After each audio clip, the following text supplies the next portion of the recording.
वो भी उस जलमुर्गाई की तरह ही हो जाते हैं। अब वो यहाँ दिखाई देते हैं संसार के अंदर, लेकिन संसार के अंदर रहते नहीं। वो क्यों नहीं रहते? अब वो उस जलमुर्गाई की तरह रहते हैं। उनका ध्यान ऊपर होता है, उनका ध्यान अपने गुरु के अंदर होता है।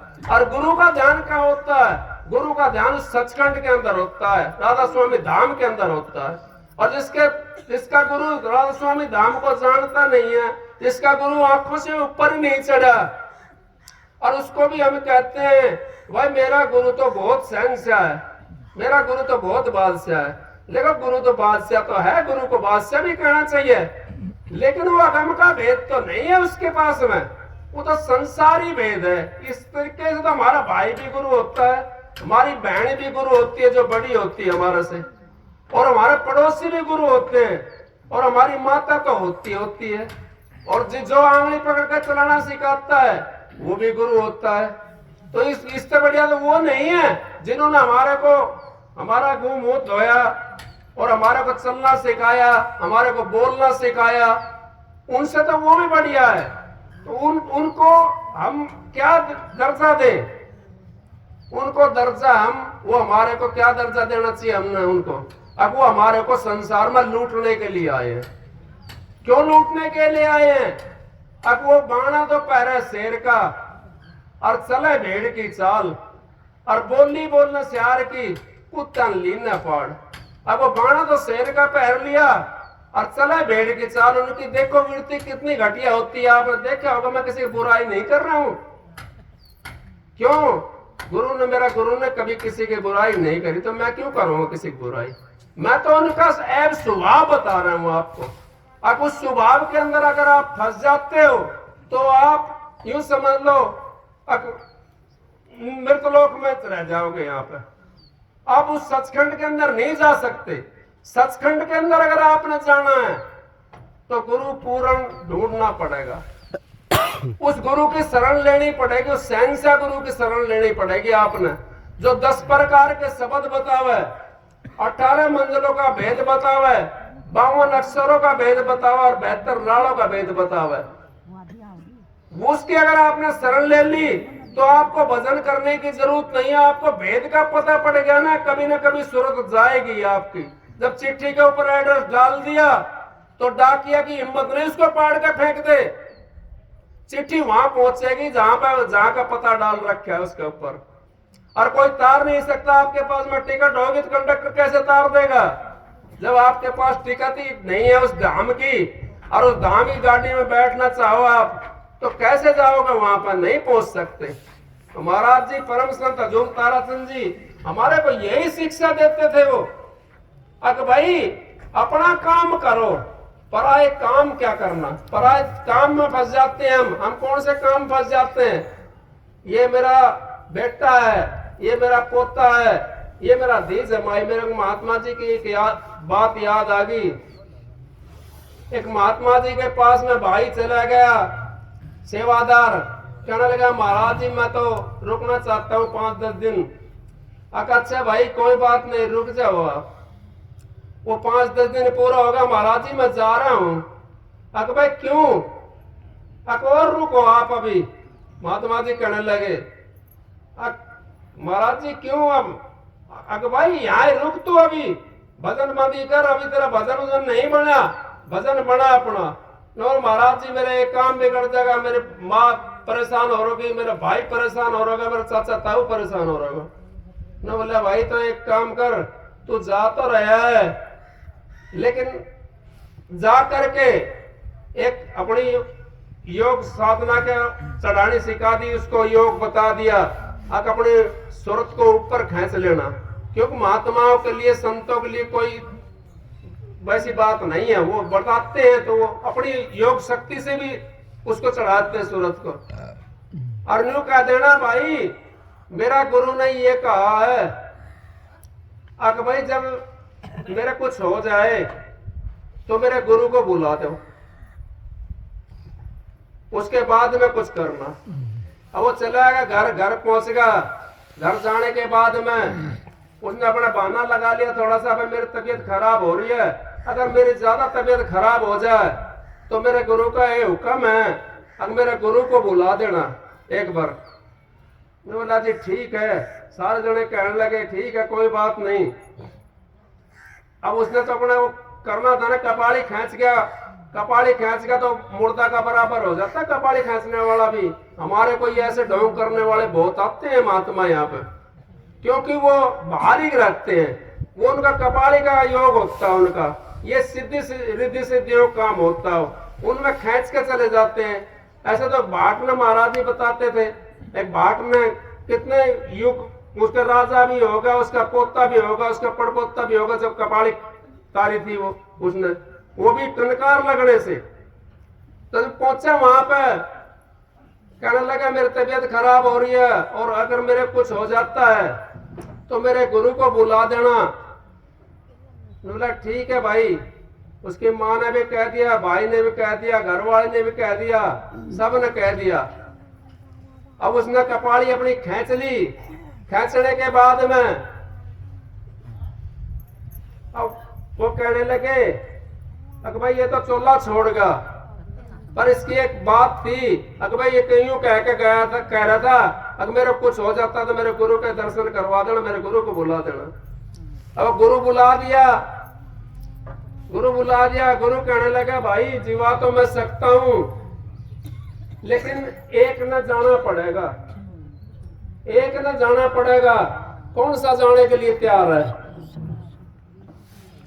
कौन सा वहां पहुंचने के लिए तैयार है?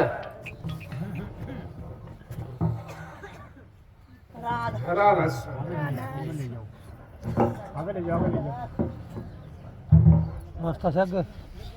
कौन सा पहुंचने के लिए तैयार है? तो पहले तो उसी घर वाले से पूछ,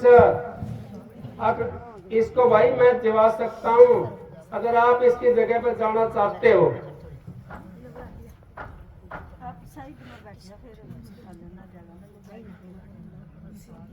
यहीं बैठा दो।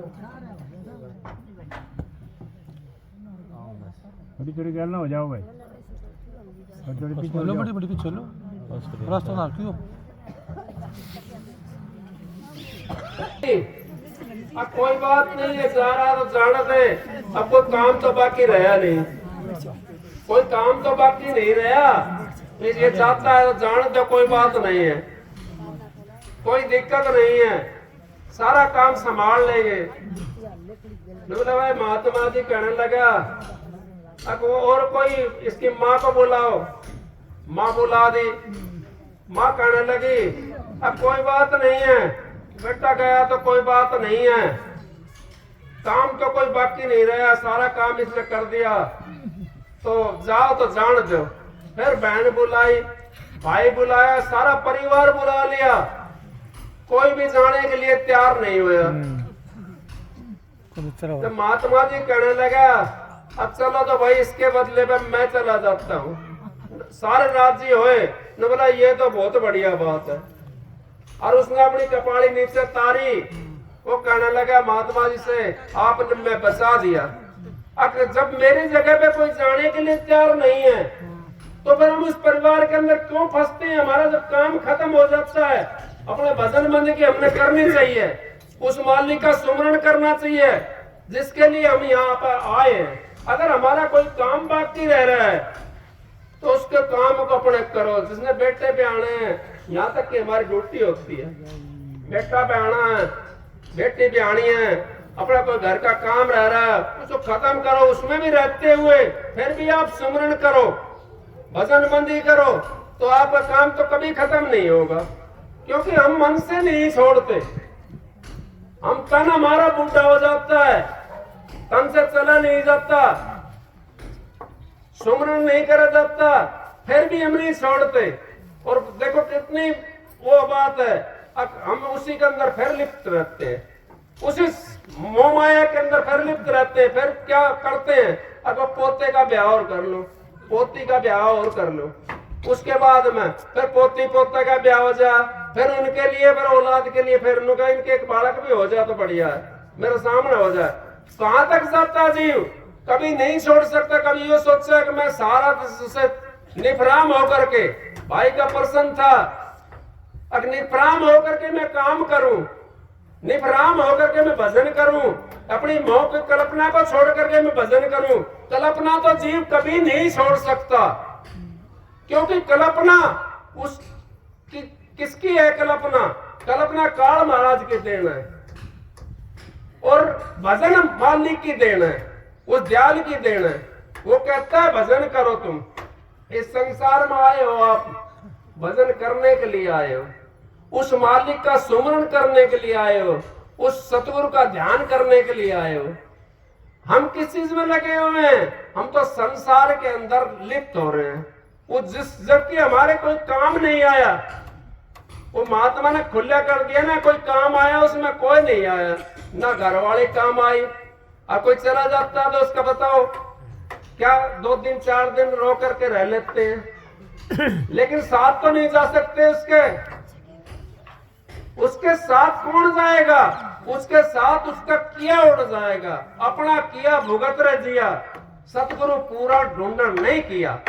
अब अपना करा हुआ जीव ना भुगतना पड़ता है। इस करके भाई यहाँ तो लेखा पाई पाई का राज नहीं है पोपोबाई का। रावण की उसकी धर्मराज की बहन थी पोपोबाई, उसके हाथ में लेखा होता, बड़ी बारीक किताब होती है जो आप लोग करते हो, वो उस किताब में लिखा जाता। आप यूं मत ना सोचो अगर हमारा लिखा नहीं जाता, सबका लिखा जाता है। जो अच्छे और बुरे कर्म सबके लिखे जाते हैं। बुरे कर्मों के अनुसार तो हम कोडियर कंगले और भिखारी बन के आते हैं, अच्छे कर्मों के कारण हम कुत्ता बन करके भी आते हैं। अच्छे कर्मों के कारण हमारे 5-5, 10-10 डॉक्टर होते हैं और 5-5, 10-10 सेवादार होते हैं, और जो गाड़ी हमने देखे नहीं उन गाड़ियों में हम बैठ करके जाते हैं, अच्छे कर्मों के कारण ही तो। लेकिन वो कुत्ते का जन्म तो मिला, क्यों मिला कुत्ते का जन्म? उसने वो सतगुरु पूर्ण नहीं मिला। सतगुरु जिसको पूर्ण मिल जाता है उसको इन जन्म के अंदर नहीं जाना पड़ेगा, क्योंकि सतगुरु को समझ लिया जिसने, और सतगुरु को पूर्ण मिल गया जिसको, उसका यहाँ संसार के अंदर से आना जाना बंद हो जाता है। सतगुरु के पास में लेखा होता, सतगुरु उस लेख के ऊपर मेघ मार देता है, उस मेघ मार करके और सतगुरु अपने धाम में ले जाता जीव को। अगर कोई कारणवश हमारे कई भाई, हम भी ऐसे ही हैं, हम कौन से वो हैं, मैन थोड़ी है, ना संत है ना मेहनत है। अब संसार के अंदर जो रहता है वो थोड़ा काल महाराज का झटका तो सब पर लगता है, क्योंकि सच्चाई पर जो चलता है ना उसकी परीक्षा होती है। देसी घी को सब ताका देखते हैं, डालडा कोई ना ताका देखे, सब परीक्षा होती है उसकी। इस तरीके से हमारे सबकी परीक्षा होती है। जब हम सच्चाई पर चलेंगे तो सच्चाई के ऊपर चलने वाला ही परीक्षा देता है, वैसे कोई परीक्षा ना लेता। जो सच्चाई के पास में चलता है परीक्षा उसकी होती है। तो वहां पर जब हम जाते हैं उस जगह के ऊपर तो सतगुरु हमारा साथ होता है। और किसी कारणवश हम अगर कोई काम हमारा ऐसा रह जाता है जिसकी वजह से हम पूरे नहीं उतर पाते, क्योंकि हम भी तो उस माटी के दूसरी के बने हुए हैं ना, हम तो 5 तत्वों से बने हुए हैं उस माटी से। तो फिर भी हमारे को सतगुरु इतनी दया करके मेहर करके हमारे ऊपर, और वो चोला देते हैं मनुष्य का दोबारा से।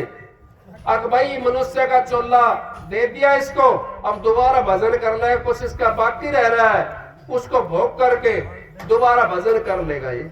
इस करके सतगुरु पूरा ढूंढ तेरे भले की कहूं, तू पिछलों की टेक छोड़ तेरे भले की कहूं, तू पेट भर भोजन मत खा तेरे भले की कहूं, तू नींद भर मत सो तेरे भले की कहूं।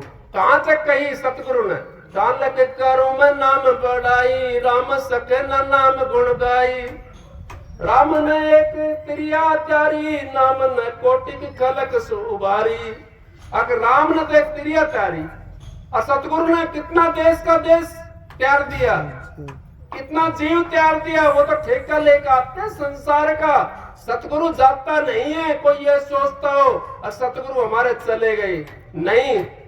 वो तो खाली चोला बदली करते हैं। और अब यहाँ हिंदुस्तान में तो फिर कनाडा में चले जाएं, कनाडा में तो अमेरिका में चले जाएंगे, कहीं न कहीं सतगुरु रहता है कि सृष्टि के ऊपर संत आत्मा वो जाता नहीं है कभी भी। वो कहीं ना कहीं है, लेकिन हमारी आंखों से ओझल हो जाते हैं वो। हम तो उसको अंतर में देख सकते हैं, अंतर में दर्शन कर सकते हैं। जैसा आपका भाव होगा वैसे ही आपकी वो बढ़ जाएगा काम, जैसा आपका भाव होगा वैसा ही आपको मुनाफा मिल जाएगा। यहाँ तो भाव का सौदा है। भाव जब बना लिया हमने सही, तो सतगुरु से, पर सतगुरु हमारा कहाँ जाएगा?